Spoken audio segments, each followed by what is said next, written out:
Hello friends, मैं सुनीता। मेरे channel Hindi लोकगीत में आप सबका स्वागत है। मैं आज तुलसी गीत सुनाने जा रही हूँ। अगर ये वीडियो पसंद आए तो प्लीज़ लाइक, कमेंट, सब्सक्राइब करें और सब्सक्राइब के बगल में बेल आइकन है उसे प्रेस करना ना भूलें, जिससे कि मेरे नए वीडियो की नोटिफिकेशन आपको मिलती रहे।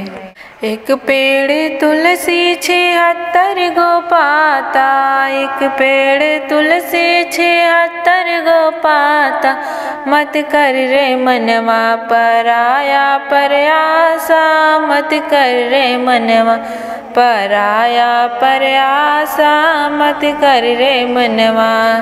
एक पेड़ तुलसी 76 गो पाता, एक पेड़ तुलसी 76 गो पाता, मत कर रे मनवा पराया प्रयासा, मत कर रे मनवा पराया प्रयासा, मत कर रे मनवा।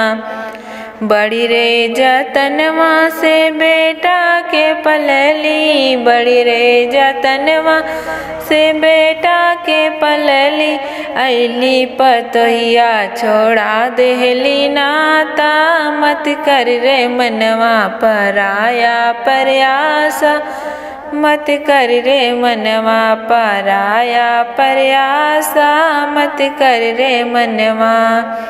एक पेड़ तुलसी 76 गो पाता, एक पेड़ तुलसी 76 गो पाता, मत कर रे मनवा पराया प्रयासा, मत कर रे मनवा। बड़ी रे जतनवा से बेटी के पोसली, बड़े रे जतनवा से बेटी के पलली, अइले दामाद छोड़ा दिहले नाता, मत कर रे मनवा पराया प्रयासा, मत कर रे मनवा पराया प्रयासा, मत कर रे मनवा। एक पेड़ तुलसी 76 गो पाता, एक पेड़ तुलसी 76 गो पाता, मत कर रे मनवा पराया प्रयासा, मत कर रे मनवा पराया प्रयासा, मत कर रे मनवा।